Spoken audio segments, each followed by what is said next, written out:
こんばんは、木下てるみです。さあ、4月から私が、この、ロックオブヨーロッパを担当しますけれども、リクエストにお答えしまして、今回はニューオーダーのスペシャルをお届けしたいと思います。たくさんね、またニューオーダーやってくださいっていうのをスペシャルしてくださいっていうのをお便り来たわけなんですけれども、今日は特別にやっちゃいたいと思いますが、そのニューオーダーなんですけれども、ジョイディビジョンっていう名前が必ず出てくる。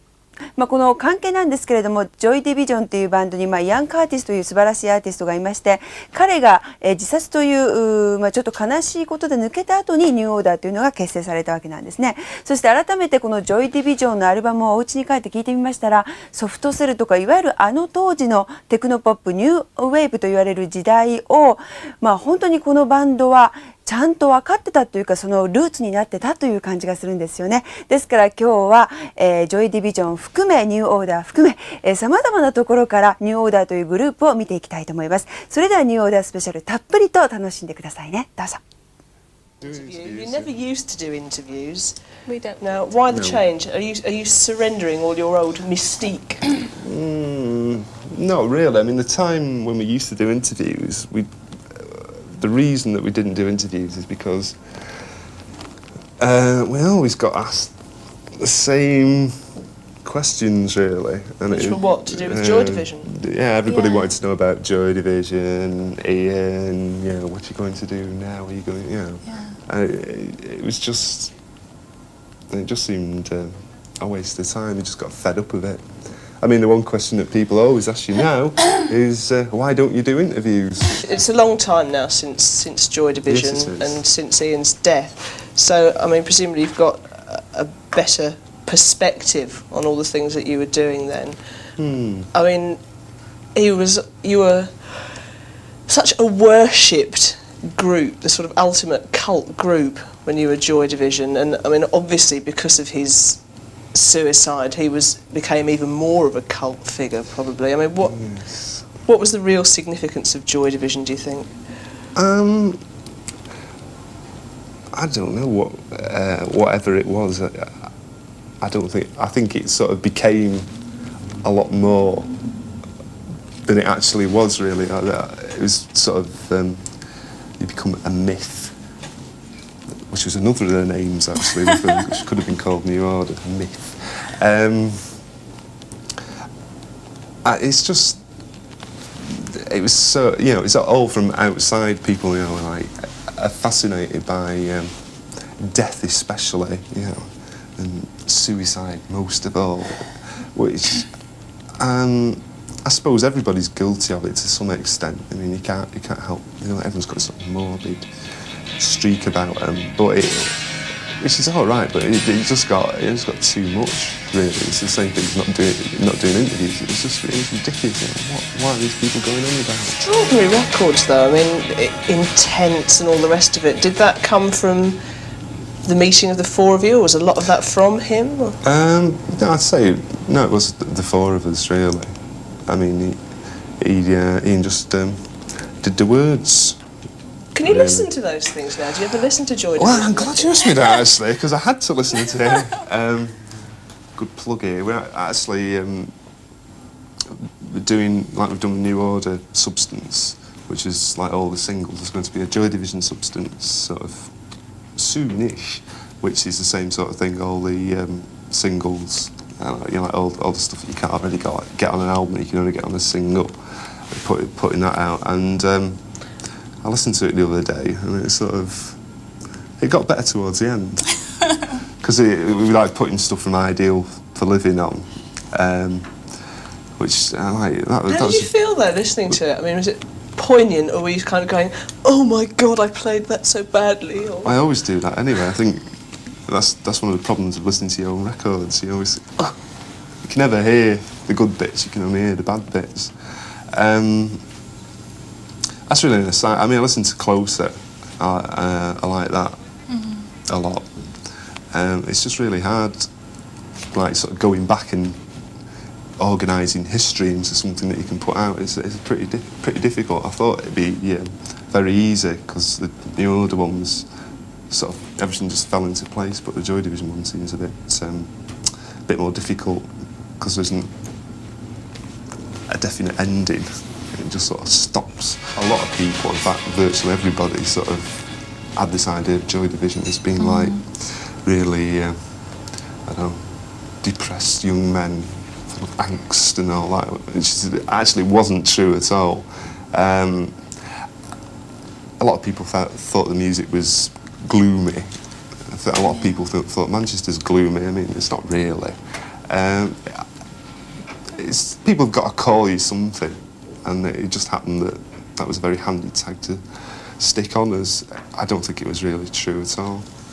And as far as living it down, I don't really think it was true to begin with. So for me, anyway, it's nothing to live down. I joined in about 1981, I think, and I was at college at the time in Stockport, which is near Manchester, and I just used to go and see a lot of groups in Manchester, and I just got to know the drummer, actually. I think it was. I used to go to school with his sister, and she used to tell me these wild stories about her strange brother. So I just went to see them one night, and we just got talking, and that was it, really. You've just got your own way of doing things, and you just go around it in a different way, because I started having piano lessons and sort of music lessons, and really we do the same sort of thing as like musos, but we just go about it in a different way. やっぱりなかなかインタビューに応じない彼たちがこうやってミュージックボックスのオフィスで、何かいろいろ答えてくれるっていうのはね、ファンにとって嬉しいことなんですけれども、さあここで私のお気に入りのアルバムを紹介しましょう。ジョイ・ディビジョンのイアン・カーティスの死後に、いわゆるラストオリジナルアルバムとしましたこのクローサーなんですけれども、バンドのねメンバーもこのクローサーは今でも聴いてるって言ってましたよね。この表紙なんですけれども、とてもモノクロで綺麗なんですが、彼の死を暗示してるんじゃないかなっていう人もかなりいるんですね。そしてこの LP なんですけれども、本当にニューウェーブという形作られたものの音楽のルーツを、このアルバムの中に全部結集されてるではないかなと思います。ですから皆さんもね、もしチャンスがあれば、ニューオーダーというグループを知りたかったらこのアルバムをね聴いていただきたいと思います。で、イアンのボーカルなんですが妙に寂しそうなんですね。23歳で自殺してしまったという本当に悲しい出来事があったわけなんですが、他にもスティルというアルバムも私のおすすめです。それでは続けてニューオーダースペシャルお楽しみください。Called yourselves New Order in the first place. I mean, it was bound to cause a lot of fuss. A lot of, well, rather misinformed or foolish people immediately sort of gave out the cry like, oh, they're all right-wing, they're fascists. I mean, obviously that's not true, but you must have known that you'd draw that kind of flack. Well, we've not invaded Poland. We've got to be called something, and I'm sure they'd find something, even if you'd called yourself. Well, but it was neutral. At the time, we thought it was neutral. In our neutral name. Slight naivety, if anyone could. Was it naivety or was it being provocative? No, it certainly wasn't being deliberately provocative.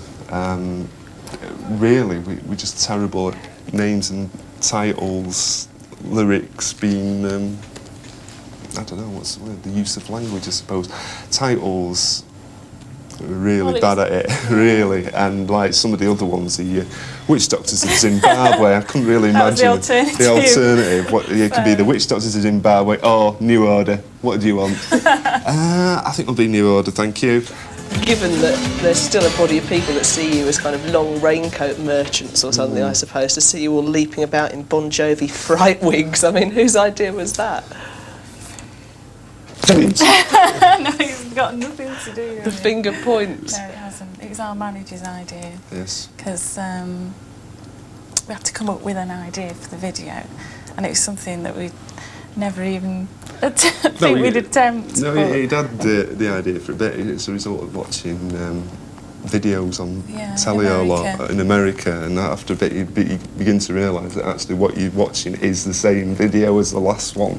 So we thought, well, everybody else is doing this sort of video, so let's do one like that.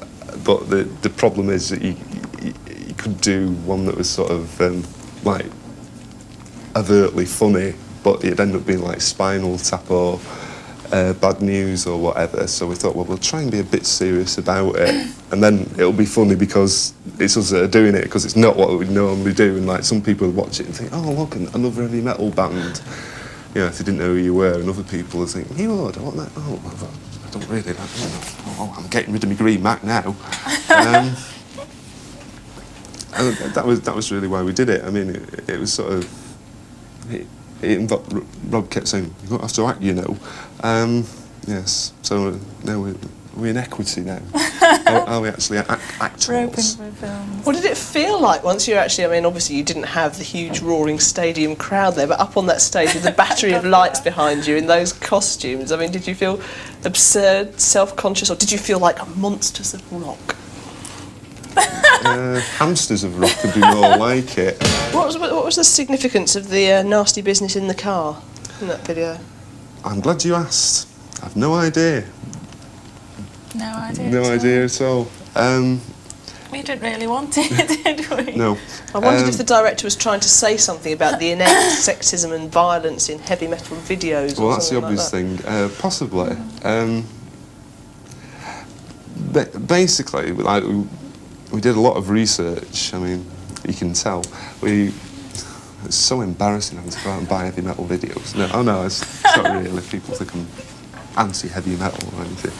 But we watched all these heavy metal things, and there's like, apart from the smoke bombs, the explosions, the silly costumes, the other thing that they've got is a narrative. The narrative that we liked best was the dwarf. Really, there's a really good one. We have a little dwarf running back, but. Yeah, I couldn't do that. So, the director, Catherine Bigelow, whose film has just been released called Near Dark, which is a vampire film. She's sort of that sort of. She's not really like a vampire, is she? She's very nice, really. She said, "No, I've got this idea for doing a narrative." So we said, right, okay, do the narrative, do our bit, cut the narrative in. If you don't like it, you know, change it. But usual thing, ran out of time, ran out of money. There it is. Tell us a bit about a couple of the other videos that you've done recently. Now, I mean, you've been using video very inventively for a long time, and I think you're probably one of the few groups left who's still doing so. And you've used a lot of, well, I don't know, a lot of, but you have used film directors, movie directors, to do the videos. How do you get them involved? How did you get hold of Jonathan Demme, for instance? Strangely enough, most of them are fans, aren't they? Jonathan was. The music. Jonathan knew about us before we knew about him, really, which is strange. And he had an office when he was doing Stop Making Sense, that was it, just round the corner from our American manager's office, and so they got together like that. And he said, oh, do you want to do a video? And he did. Which was Perfect Kiss. Perfect Kiss, yes, which is absolutely live, completely live soundtrack, live everything. It's just us playing the song in the rehearsal room. What about True Faith? That got you a lot of attention. Everybody was talking about that because it was such a wicky-wacky sort of video. Who did that? A choreographer did that, Philippe Decoufflet from France. He's French, yes. And we'd seen a short film that he did, and we thought he was pretty wacky, so we asked him to do it. And nobody had ever seen it. We went down to the edit, and we were just, oh my God, what's this? Because, you know, we had no idea what he was doing at all. We just let him get on with it for 2 weeks, and then came back, and it was more or less the same as when he started. Did you learn to love it, though? Oh, I liked it. I liked it straight instantly. away, yeah. Yeah. What are your favourites out of all the... It's probably True Faith, actually. Yeah. Because it And was just unexpected. I liked Shell Shock as well, but that wasn't, nobody's seen that really. Wasn't on the... I've seen it a few times. I was actually the cameraman on that. Lots of very technical stuff there. はい、ニューオーダースペシャル楽しんでいただいていることと思います。さあ、彼らの所属しますファクトリーレーベルについてちょっとお話したいんですけれども、このレーベルはですね、インディペンデントとしまして1978年ですから、今から11年前にスタートしたわけなんですね。当時はインディペンデントレーベルっていうのもまだ新しい感じがしまして、ファクトリーレーベル失敗するかどうなるかっていうのはね、業界の中でもかなり騒がれたらしいんですが、ここからは、ドルティ・コラムとか OMD なんかがスタートしてるんですね。いわゆるパンクムーブメントというものがありまして、イギリスのみんながもうそろそろパンクももう終わりじゃないかなっていった時にドーンと出てきたのが、いわゆるニュームーブといいますか、テクノポップというものだったんですけれども、今でもインディペンデントとさまざまなレーベルがあるんですけれども、今はサウンドテクニックもね、はっきり言ってイギリスの中自体、世界的にもすごく溢れてるんではないかなと思うんです。一つのレーベルがさまざまな音を持ちすぎまして、なんか昔のようにね、このレーベルだからこの音楽があるっていう、そういったなんか特殊性みたいなのちょっとね、イギリスの中でも失われてるんではないかなと思いますが、それは皆さんもどうでしょうか。それでは引き続きご覧ください。Because I gather this is quite an amusing little tale. Yes, that's right. Bernard, yes, he's got this little sideline. I think he wants to be a travel agent at heart. He's organised, he does these 2 holidays. Anybody interested in going on a skiing holiday or a boating holiday, contact Bernard Sumner, carer. In fact, no, best not. No, he's gone off on a skiing trip somewhere where there may or may not be snow. So he's organised a party. Yes, he's organised a skiing party, an expedition almost to Switzerland. And I gather he has to be the leader of the expedition. Of course, skipper of the ship. Anyone can do it so long as it's him. So all this little boy lost look is a complete whitewash, is it? It's a lure, I think. I suspect it's a lure. Watching them fall over. Yeah, yes. It's a strange and complicated tale, but the first American tour, we've done 2 American tours in the past 12 months. What happened is the first one was just after we'd done Brotherhood, and we were in the same studio as Echo and the Bunnymen, and I was like, I can't do a very good Liverpudlian accent, so I won't. Have a go. No, I won't. You're right, whack. They said they were going to America to do some gigs, and their agents the same with theirs. So they said, we'll do some gigs together. That'll be good, wouldn't it? Oh, that'll be good. Yeah, let's do that. Fortunately, our album came out, and theirs didn't. They stayed in the studio. We went on tour, came back.